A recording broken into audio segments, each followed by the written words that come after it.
Yo, what's up, everybody? I got it top in the building. Willie Pose. Call me the Pose, Mr. Mkunaji. Ukwaje. Good stuff, Maze. Congratulations on your liquor house. That was a bold move. Niliona umefungua hivi liquor house, nikasema, "He? Nimwambie nisimwambie?" Wosh, wewe unajua story? Tuliona your story. Nakwambia. So, the way this country is set up, as a young person, when you're opening a business, especially a business that you've not ventured in before isimame, nakwambia utakimbizwa. Ha! I had a liquor store in Utawala. It's called Pombe Tupu. I think it's still registered or something. Ilitoka mbioni kawacha. So let me tell you what happens, eh? And also I had a pub in Koma. So unaona Koma Rock hapo Lakisama. So kunako kabarabara kanenda Saika. So hii side ni Lakisama, then unavuka hii side ingine. Nimesahau hiyo area inaitwaje. I had a pub there ile yenye tuliachiana. My friend. First of all, kuba hizo vitu, mimi sikuwa nimejua kuna kale ka pump ka keg. That pump is very expensive. So later we bought it nini, but sitaki kuongea hiyo pub. Hiyo ilikuwa story nyingine, na hiyo pia nilinyoroshwa at some point. Walai nilinyoroshwa ile pub, si ndio? Aki walai ile pub nilinyoroshwa. Anyway, that story for another day. Tusiongee story ya pub, tuongee story ya liquor. Hii siku nyoroshwa. Hii sasa hii mimi niliondokea tu Ngori. So we had a liquor shop with my partner. So this is how liquor works in Nairobi. So there are cartels, that sell alcohol. And if you don't want to do volumes, it's okay. Lakini bado utateswa na kuna extensions za hizo makartel. So kuna documents that you need to have, from liquor license to food and permits gani ya whatever. Kama wines and spirit yako ni kubuy and go, kuna pesa unalipa. Kama umeka viti mbili tatu, hapa yangu ilikuwa na viti mbili tatu, hizo kuna pesa unalipa. Kuna time yenye inafaa ufungwe time fulani na unafunga time fulani. Alafu kuna wale unabai hiyo pombe wapi. So kuna wale pia usibabai pombe kwao tena ndio tena mambo inapangikia hapo, my friend. Alafu sasa after umeshatafuta permits zote umezipata, kuna sama polisi wa kucollect, So every day walikuwa na collect ni sombili. I think sombili asubuhi, sombili ilikuwa hivyo. Kuna ule na kamsiju saa 5 saa 6, wanakama yule anakota kitu ka sombili, si ndo mingi, kidogo tu. Kuna kasombili, kuna mwingine anakam sombili jioni ama kitu saa 4 usiku nini. And then after like a month or two, there always has to be a raid. Unapigiwa msichana wetu nini alikuwa anaitwa Nice. Nice, ndio msichana wetu shop alikuwa anaitwa Nice. Oh, Nice ameshikwa. Oh, sijui nini ati, sijui alikuwa amefungwa duka, sijui time, sijui imefanya nini, sijui whatever. Like there's always a situation. Tunaenda Miango police station.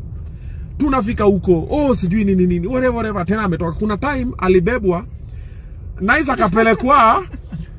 Now this one is interesting. So kuna time Nice alibebwa. Nice, no. Hiyo acha tu niwapatie Cyrus kama my mistakes. My mistakes ni sharia, sio iko na zake. Kuna siku Nice akapelekwa, I think it's Kayole police station. Ile iko huko ndani, unapita Kayole mpaka unaanza kuona zile poles za stima zile kubwa zile zinakaa kama Eiffel Tower. Na mvua imenyesha. So tumeenda huko. Tulienda saa ngapi usiku? Ilikuwa kitu saa 5 na tutoka saa 5 na nusu. Kitu saa 5 tumepigiwa. Tuko la ameshikwa nini? Na mimi of course mzee wangu azilala nje, mimi na kam. Tumeenda huko. Kufika huko tunapata Nice anajifanya amechizi. Yo! Hey, Nice, that was dope. Actually, we need to call Nice. Bado kuna namba Nice? Yeah, we need to call Nice, manze. Na kombe tuko hapo. Nice anasema vitu zake. Anaongea vitu zake.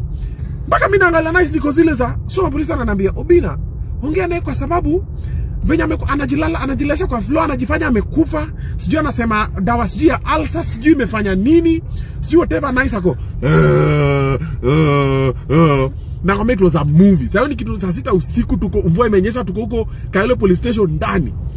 So mpaka wakachukua Nice wakamleta kwa hii room tulikuwa ndani hapo. Kuna kiti nini. Nice amekaa hapo. Hako tu nikamwambia polisi, "Siwache niongee naye kidogo, alafu ndio tuone." venye nini. So polisi akatoka akatuacha na Nice. Bwana Nice baada yako in character. Nice baada yako.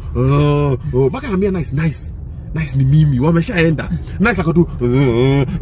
Baka nafikiria kwani rada. Okay, so the good news is somehow we managed to pay tulilipa do, sindio? I think we paid some money. Alafu Nice akatoka. So time tunaenda, Nice akaanza kucheka. Hamla anambia bosi unajua singe hata kunini because unajua kiwacha watakushikanisha. So lazima mimi ningekwama na yeye nini mpaka mwisho. I'm like yo, ungeni brief. Mnaweza shtuka.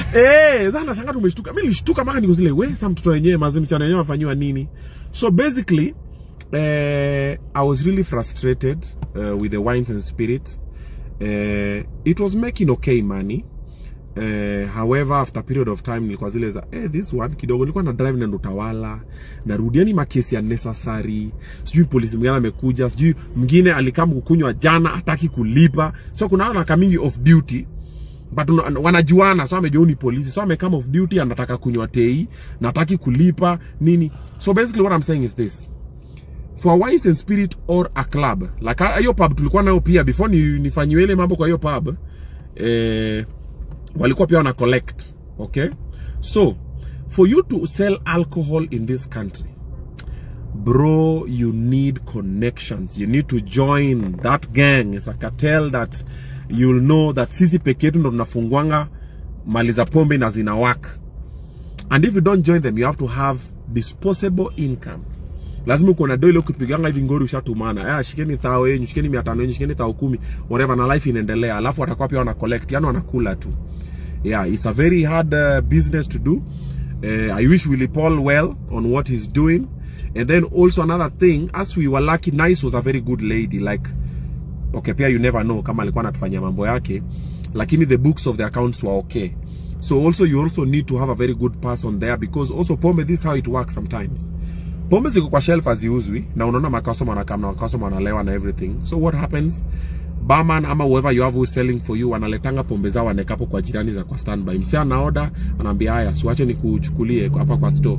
Anaenda achukulia hapo kama ni Jamie, kama ni County, whatever it is, Mattel, anarudisha hii side. So anakuambia hata hatujauza sana, wanauza zile dogo ziko inaitwaje? Kuna mapombe zingine nilipata tudogo. Kuna Hunters. Kuna kingine hapo kako very famous, kadogo hivi. But iko tu your size. Akina Gilbis, akina Chrome, hizo. So anakuambia tu ati hii kitu hatujakuwa tunauza but wanauza. So wana kugonga hivyo. Now that's how they normally do. So also will pose be very careful with the person that you're with over there, because kama msempoa utakuwa unafikiria mu make do na una make do. Lakini it's a very risky thing, and this one is amongst many other businesses that are very dangerous to open in Nairobi or in Kenya. First of all, the permits are too many, and then the hurdles are so many. So as a young person, when you want to do business, bro, utakuwa frustrated. Yani unakama kuna mse kama venye biashara inafaa ikue, basi wacha ikwende huko. Personally, I hoped that Sakaja would change a lot of things, especially in the business part and even the young people part. I don't know what they're doing towards that. Let's hope that they are doing it, okay?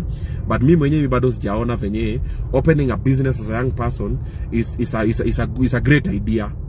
It's not a bad idea, but bro, by the time you register to your document peke yake na umalizane nayo, it's a process, man. It's a process. But staying strong. Willie Pose, nayo. Wacha tuone kutendaje. Stay strong, hang in there. Tutakam kubai. Tutakusupport. Tutakuja kununua. Tununulie Munez. Munez apige kitu. Si ndio nayo.